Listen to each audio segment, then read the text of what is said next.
Your body fat distribution is determining your disease risk right now. Not your total body weight, not your BMI, not the number on the scale that fluctuates from day to day, but the specific location where your body stores excess adipose tissue. That distribution is creating metabolic signals in your visceral fat deposits, the deep abdominal fat surrounding your liver, pancreas, and intestines. It is affecting how your cells respond to insulin, how your liver processes glucose and lipids, and how much inflammatory cytokine production is occurring systemically. The ratio between your waist circumference and your hip circumference, a measurement that takes 30 seconds to obtain with a simple measuring tape, provides more information about your cardiovascular disease risk, diabetes risk, and mortality risk than BMI ever could. Waist to hip ratio is not a cosmetic measure or a fitness industry metric. It is a clinical indicator that reflects the underlying metabolic dysfunction that drives the diseases filling emergency departments and causing premature death in middle-aged and older adults. Visceral adiposity and central obesity are among the most powerful predictors of metabolic disease and cardiovascular events in clinical medicine. They do not wait to cause problems until obesity is severe or until other risk factors are present. They begin driving insulin resistance, dyslipidemia, hypertension, and chronic inflammation at levels of excess that would be considered mild or moderate by body weight standards alone. The problem is that for decades we have focused on total body weight and BMI as the primary measures of metabolic health. Lose weight and your health will improve. Get your BMI into the normal range and your risk will normalize. Except that completely misses the critical distinction between subcutaneous fat stored beneath the skin, which is relatively metabolically benign, and visceral fat stored deep in the abdomen, which is metabolically toxic.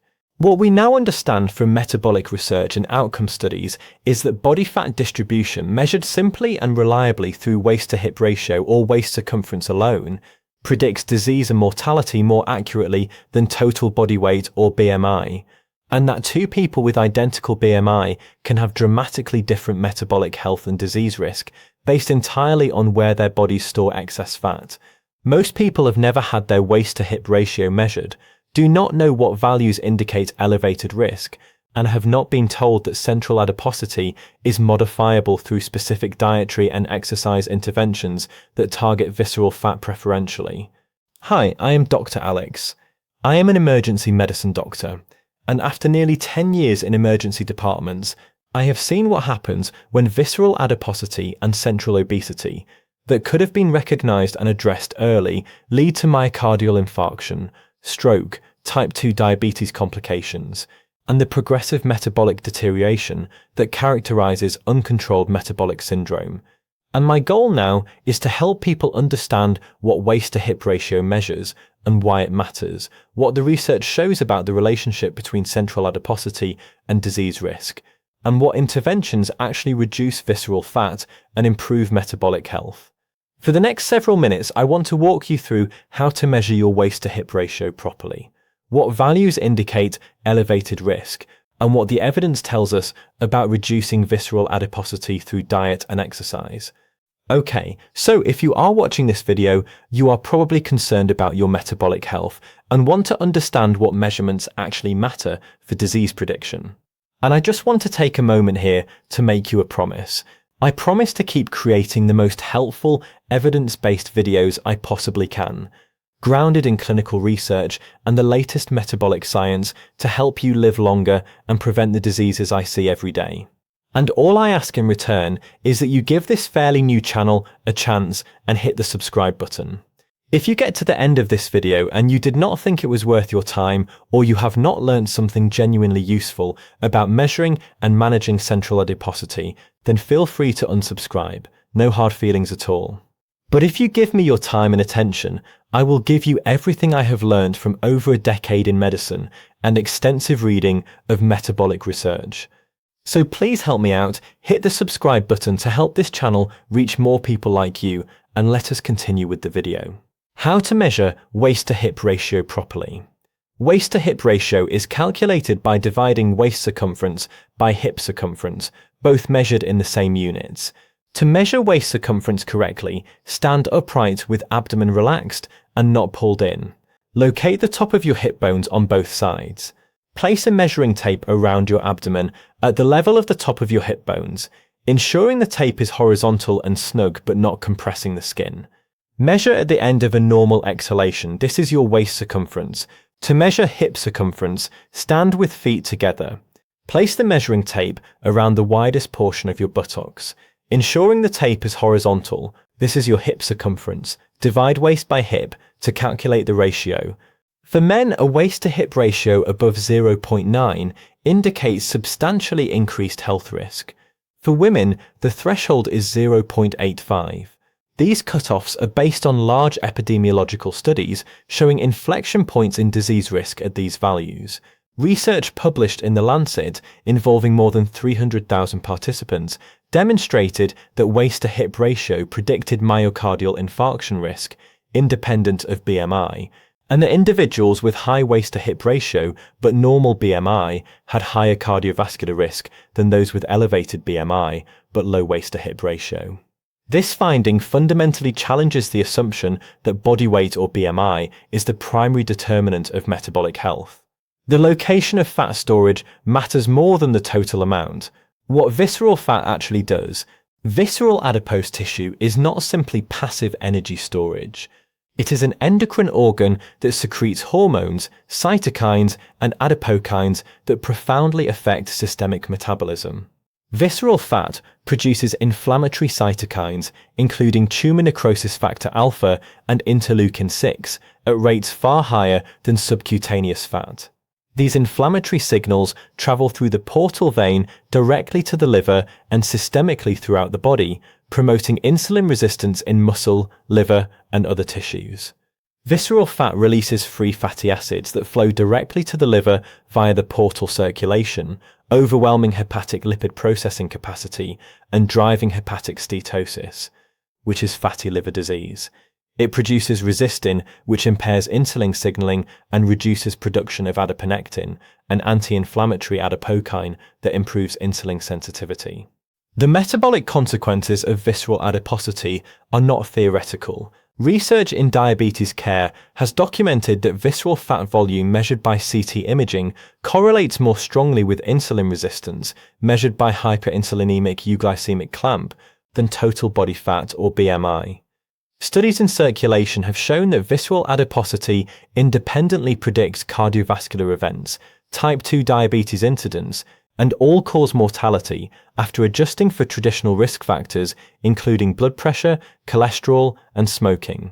The mechanism is clear. Visceral fat creates a pro-inflammatory, insulin-resistant metabolic state that drives hypertension through multiple pathways, including increased sympathetic activity and sodium retention, drives dyslipidemia through hepatic overproduction of triglyceride-rich lipoproteins and reduced HDL cholesterol, and drives hyperglycemia through hepatic and peripheral insulin resistance.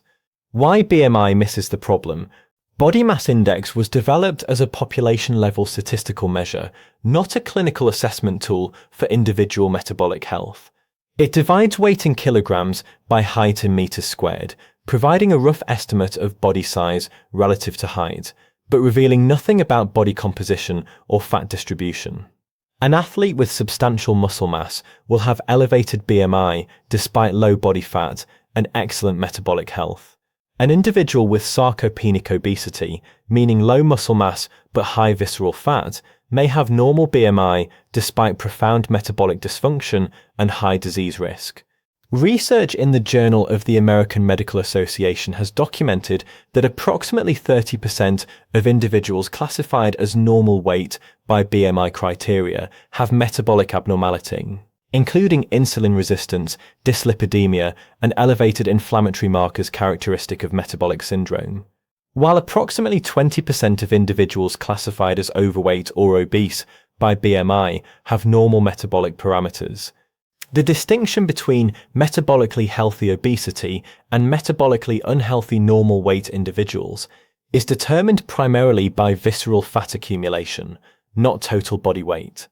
Studies using imaging to quantify visceral fat have shown that individuals with normal BMI but high visceral fat volume have cardiovascular event rates and diabetes incidence similar to obese individuals, while individuals with elevated BMI but low visceral fat have metabolic profiles and outcomes similar to normal weight individuals. This explains why waist circumference and waist-to-hip ratio, which correlate strongly with visceral adiposity, predict outcomes more accurately than BMI. The clinical implication is that focusing on weight loss alone, without attention to where fat is lost from, can miss individuals at highest risk and create false reassurance in those with normal weight but central adiposity. What actually reduces visceral fat? The encouraging finding from intervention studies is that visceral fat responds preferentially to weight loss compared to subcutaneous fat. When individuals lose weight through caloric restriction, visceral fat deposits shrink proportionally more than subcutaneous fat, meaning that even modest weight loss produces disproportionate reductions in the metabolically harmful visceral compartment.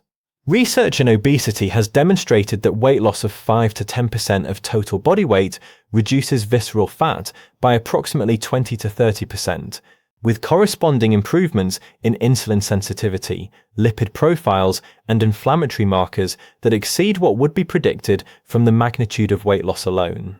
The dietary pattern most consistently associated with visceral fat reduction in intervention trials is caloric restriction combined with emphasis on whole foods, adequate protein intake, and minimization of refined carbohydrates and added sugars. Mediterranean dietary patterns emphasizing vegetables, fruits, whole grains, legumes, nuts, olive oil, and fish have been shown in multiple studies to reduce visceral adiposity more effectively than low-fat diets with equivalent caloric restriction. The mechanism likely involves reduced postprandial insulin responses from lower glycemic load foods, increased satiety from higher fiber and protein content, allowing better adherence to caloric restriction, and anti-inflammatory effects from increased intake of omega-3 fatty acids and polyphenols. Studies in the American Journal of Clinical Nutrition have documented that isocaloric diets with different macronutrient compositions produce different amounts of visceral fat loss, with higher protein, lower glycemic index patterns producing greater visceral fat reduction. The exercise intervention most effective for visceral fat reduction is regular aerobic activity at moderate to vigorous intensity. Research published in Medicine and Science in Sports and Exercise has shown that aerobic exercise produces visceral fat reduction even without significant weight loss, suggesting direct effects on visceral adipose tissue mobilization beyond the caloric deficit created by exercise.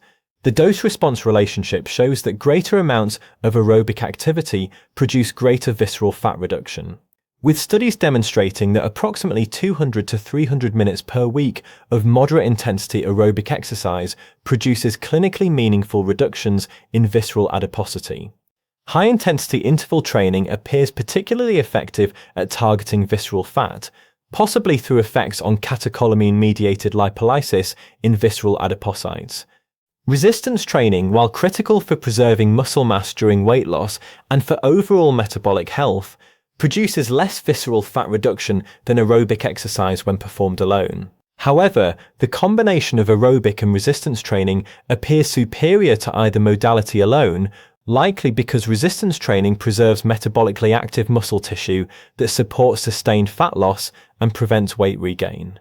Studies in diabetes care have documented that combined aerobic and resistance training programs produce greater improvements in insulin sensitivity and metabolic syndrome components than aerobic or resistance training alone, suggesting complementary mechanisms of metabolic benefit. And here is what you need to understand. Visceral fat accumulation is not determined by genetics alone or by aging alone. It is determined by dietary patterns, physical activity levels, and metabolic health factors that are largely modifiable. The waist-to-hip ratio elevation that predicts cardiovascular disease, diabetes, and mortality is not an inevitable consequence of middle age. It is the consequence of dietary patterns promoting insulin resistance and central fat deposition, physical inactivity allowing visceral fat accumulation, and the metabolic dysfunction that results from these lifestyle factors sustained over years.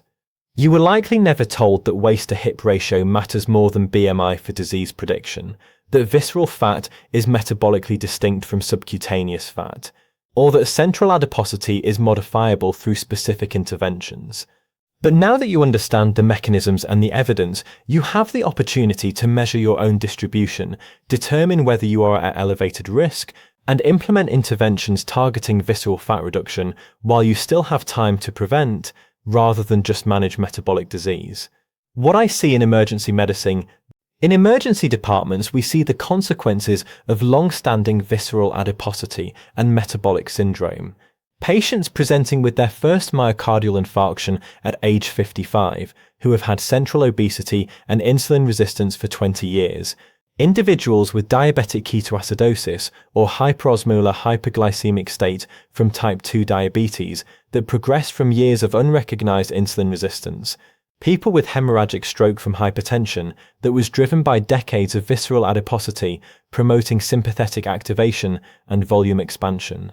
What becomes clear from reviewing these presentations is that the metabolic dysfunction was present and detectable years before the acute event. The patients who present with myocardial infarction typically had elevated waist-to-hip ratios, insulin resistance markers, and progressive dyslipidemia for 10 to 20 years before their event. The standard screening they received focused on BMI, which was often only mildly elevated or even normal, missing the central adiposity that was driving their risk. The patients who avoid these outcomes are disproportionately those who addressed central adiposity through sustained dietary modification and regular physical activity starting in middle age. They understood that waist circumference and fat distribution mattered independent of total body weight. They implemented caloric restriction through dietary patterns, emphasizing whole foods and minimizing processed carbohydrates. They engaged in regular aerobic exercise sufficient to mobilize visceral fat stores. They achieved waist-to-hip ratios below the risk thresholds and maintained those values through sustained lifestyle modification. These are not individuals with superior genetics or exceptional willpower. These are people who received appropriate information about what measurements matter and what interventions work, and who implemented that information consistently over years. The bigger picture is that the epidemic of metabolic syndrome, cardiovascular disease, and type 2 diabetes affecting developed nations is fundamentally an epidemic of visceral adiposity driven by dietary patterns promoting central fat deposition and physical inactivity, allowing visceral fat accumulation. The focus on total body weight and BMI has been a categorical failure because it does not distinguish between the metabolically benign and the metabolically toxic forms of adiposity. Waist-to-hip ratio and waist circumference provide that distinction through simple measurements that anyone can perform at home. The evidence demonstrates that these simple anthropometric measures predict disease and mortality more accurately than the measurements we have been using for decades. The interventions targeting visceral fat reduction through caloric restriction, whole food dietary patterns, and regular aerobic exercise are not novel or expensive. They are evidence-based, accessible, and effective when sustained over time. So here is what I want you to take away from this. Measure your waist-to-hip ratio. Take a measuring tape, measure your waist circumference at the level of the top of your hip bones. Measure your hip circumference at the widest part of your buttocks, and divide waist by hip. If you are a man and your ratio is above 0.9, or if you are a woman and your ratio is above 0.85, you have central adiposity that substantially increases your risk of cardiovascular disease, diabetes, and mortality, regardless of what your BMI is. This elevated ratio indicates that you have visceral fat accumulation, producing inflammatory cytokines, impairing insulin sensitivity, and driving the metabolic dysfunction that precedes clinical disease by years or decades. You can reduce visceral fat preferentially through weight loss achieved via caloric restriction combined with dietary patterns, emphasizing whole foods and minimizing refined carbohydrates. Through regular aerobic exercise at moderate to vigorous intensity for 200 to 300 minutes per week, and through resistance training to preserve muscle mass during weight loss. These interventions are not optional lifestyle preferences. They are evidence-based medical interventions targeting the primary driver of metabolic disease in developed nations. The return on implementing these interventions is measured in decades of prevented cardiovascular events, avoided diabetes diagnoses, and extended years of life, with preserved metabolic health and physical function. And finally, please subscribe to the channel if you found this video useful. It helps me reach more people trying to understand their metabolic health and prevent the diseases that fill emergency departments. Thank you for watching.